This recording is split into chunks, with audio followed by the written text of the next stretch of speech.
Hello guys, welcome back to flickering frames. ഇന്ന് നമ്മളുള്ളത് തൃശ്ശൂരിൻ്റെ ഹൃദയഭാഗത്തായി സ്ഥിതി ചെയ്യുന്ന ചെമ്പൂക്കാവിലുള്ള തൃശ്ശൂർ സൂവിലാണ്. ഇന്ത്യയിലെ ഏറ്റവും പഴക്കമുള്ള ഈ സുവോളജിക്കൽ പാർക്ക് 13.5 കിലോമീറ്ററിൽ വ്യാപിച്ചു കിടക്കുന്നു. കവാടത്തിന് ഇടതുഭാഗത്തായി തന്നെ ടിക്കറ്റ് കൗണ്ടറുണ്ട്. മുതിർന്നവർക്ക് 20 രൂപയാണ് ഫീസ്. കൂടാതെ വിദ്യാർത്ഥികൾക്കും മറ്റുമായി കുറഞ്ഞ ഫീസ് നിരക്കിലുള്ള പാക്കേജുമുണ്ട്. ഓൺലൈൻ പേയ്മെൻറ്റ് ഒന്നും തന്നെ ഇവിടെയില്ല. സൂവിൻ്റെ പ്രവർത്തന സമയം 9 മുതൽ 5:15 വരെയാണ്. കൂടാതെ ഇവിടെ 2 മ്യൂസിയവുമുണ്ട്. ഇവിടെ സെപ്പറേറ്റ് നിരക്കാണ്. ആദ്യം തന്നെ നമ്മളെ സ്വാഗതം ചെയ്യുന്നത് തത്തകളാണ്.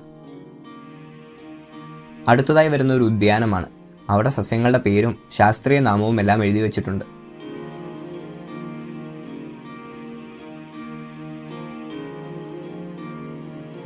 ഇത് റിയ. അമേരിക്കയിലെ തെക്കുകിഴക്കൻ പ്രദേശങ്ങളിൽ കാണപ്പെടുന്ന ഈ പക്ഷി അമേരിക്കയിലെ ഏറ്റവും വലിയ പക്ഷി വിഭാഗത്തിൽപ്പെടുന്നു. ഫോട്ടോ എടുക്കാൻ പറ്റിയ ധാരാളം ഫ്രെയിംസും ഇവിടെയുണ്ട്. ഇവിടെ നിന്ന് തൃശ്ശൂരിലെ തന്നെ പുത്തൂരിൽ തുടങ്ങുന്ന സുവോളജിക്കൽ പാർക്കിലേക്ക് മൃഗങ്ങളെയും പക്ഷികളെയും മാറ്റുന്നതിനാൽ ഇപ്പോൾ ഇവിടെ മൃഗങ്ങൾ കുറവാണ്. അടുത്തതായി കൂട്ടിനുള്ളിലും പുറത്തുമായി കുറുക്കന്മാരെ നമുക്ക് കാണാം. അതിൻ്റെ നടത്തം കണ്ടിട്ട് എന്തോ വലിയ ടെൻഷനിലാണെന്ന് തോന്നുന്നു.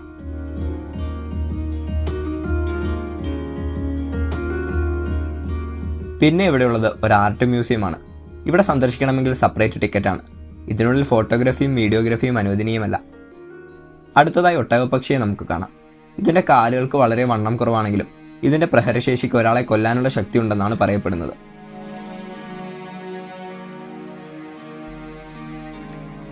ഇതിൻ്റെ കണ്ണുകൾ ഇതിൻ്റെ തലച്ചോറിനേക്കാൾ വലുതാണെന്ന പ്രത്യേകതയുമുണ്ട്.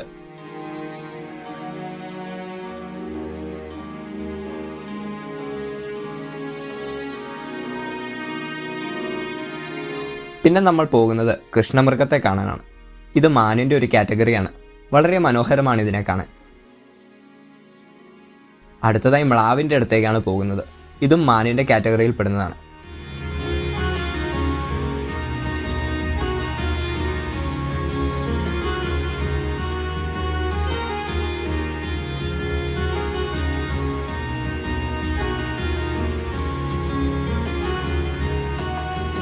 കേരളത്തിലെ സുവോളജിക്കൽ പാർക്കുകളിൽ ഒന്നായ തൃശ്ശൂർ മൃഗശാല വിനോദസഞ്ചാരികൾക്ക് ഏറെ പ്രിയപ്പെട്ടതാണ്.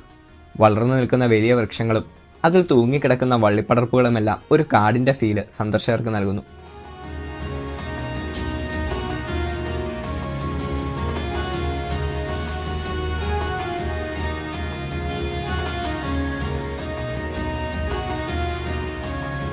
പിന്നെയുള്ളത് ഹിപ്പപ്പൊട്ടാമസ് ആണ്.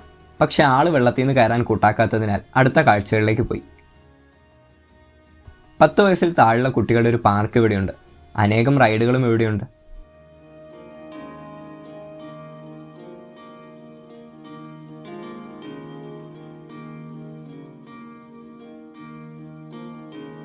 പിന്നെ അടുത്തതായി കരക്കേറി വിശ്രമിക്കുന്ന ഒരു മുതലയും കാണാം. സന്ദർശകർക്ക് ഇരിക്കാനായി അനേകം ഇരിപ്പിടങ്ങളും വിശ്രമ കേന്ദ്രങ്ങളും ഇവിടെയുണ്ട്. ഫാമിലിയായി വരുന്നവർക്കൊക്കെ വളരെ ഉപകാരപ്രദമാണിത്.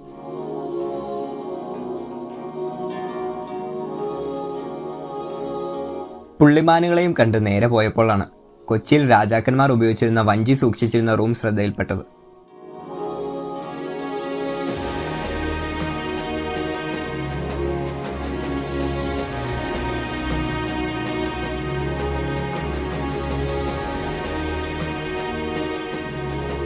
വഞ്ചി കണ്ടതിന് ശേഷം പോയത് മാംസഫുക്കുകളുടെ സെക്ഷനിലേക്കാണ്. കടുവയും സിംഹവുമാണ് ഇവിടെയുള്ളത്.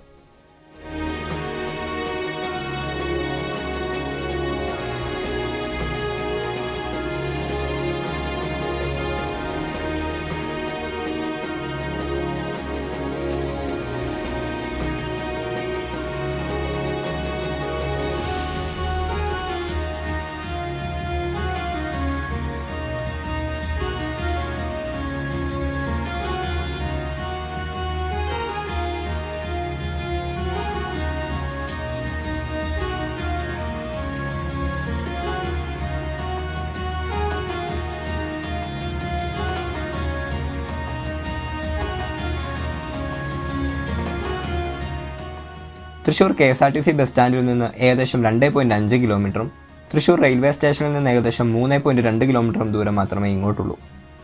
അടുത്തായി തന്നെ പുലിയുടെ കൂടുണ്ടെങ്കിലും അതിൽ പുലിയില്ലായിരുന്നു. കൂടുകൾ മിക്കതും കാലിയായിരുന്നു.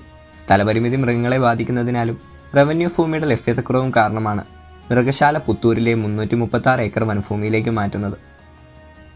അതുവഴി മൃഗശാലയുടെ നടത്തിപ്പ് വനം വന്യജീവി വകുപ്പിനായിരിക്കും. കേരള വനം വന്യജീവി വകുപ്പ് വികസിപ്പിക്കുകയും കൈകാര്യം ചെയ്യുകയും ചെയ്യുന്ന സംസ്ഥാനത്തെ ആദ്യത്തെ മൃഗശാല എന്ന പ്രത്യേകതയും പുത്തൂരിനുണ്ട്. കൂടാതെ ഉരകവർഗ്ഗങ്ങളും ഇവിടെയുണ്ട്. പാമ്പിനെയൊക്കെ കാണേണ്ടവർക്ക് കാണാം, പേടിയുള്ളവർക്ക് സ്കിപ്പ് ചെയ്യാം, കാരണം ഇത് വേറൊരു സെക്ഷനാണ്.